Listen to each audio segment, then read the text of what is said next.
Sa gitna ng nagkukumpulang ilaw ng Maynila, may isang lalaking namumuhay sa abalang lungsod na tila hindi nauubusan ng ingay, si Rafael, isang 26 anyos na graphic designer na tila walang oras sa pag-ibig. Sa dami ng kanyang deadlines at pagka-busy sa social media, hindi niya inakalang sa isang out-of-town trip sa probinsya ng Samar, doon niya mararanasan ang pinakadi malilimutang kwento ng kanyang buhay. Pumunta si Rafael sa Samar para sa isang nature retreat. Wala siyang intensyon kundi magpahinga, walang kuryente, walang signal, at walang stress.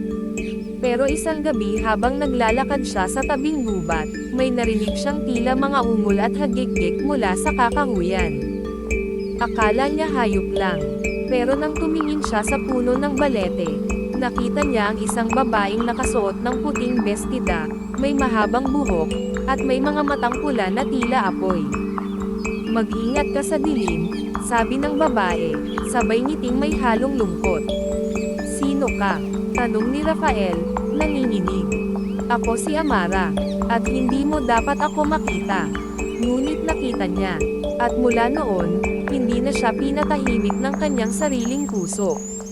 Sa kabila ng takot, may humila kay Rafael kay Amara, ang kanyang malalim na mata, ang kanyang mahiwagang presensya, at ang pagnanasa niyang malaman kung sino siya. Tuwing gabi, binabalikan niya si Amara. Tahimik lang silang nag-uusap, tungkol sa buwan, sa ulan, sa mga lihim ng kagubatan. Hanggang sa isang gabi, sa ilalim ng kabilugan ng buwan, hinalikan ni Amara si Rafael. Isang halik na malamig, ngunit puno ng apoy.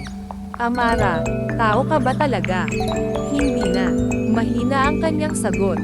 "Isa akong aswang. Matagal na akong isinumpa ng pag-ibig. At ngayong minahal mo ako, maaaring ikaw ang sunod." Hindi na siya nakabalik sa Maynila.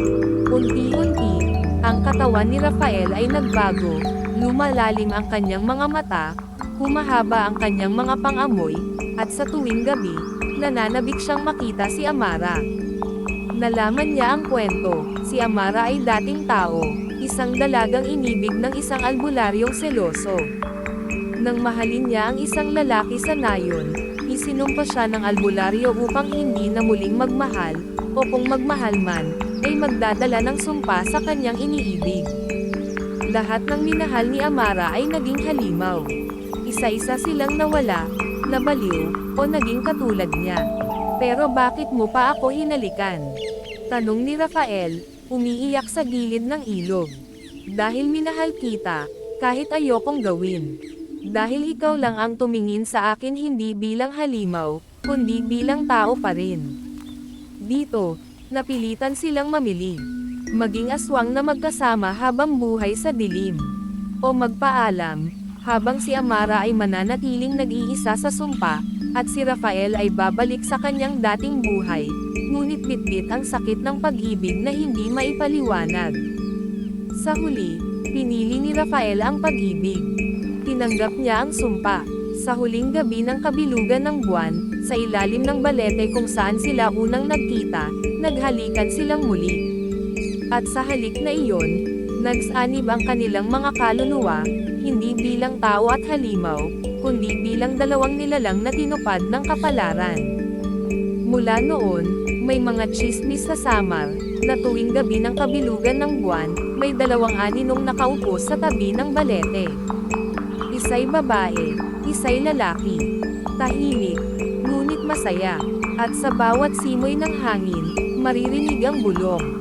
Ang tunay na pag-ibig, kahit sa dilim, ay nagliliwanag.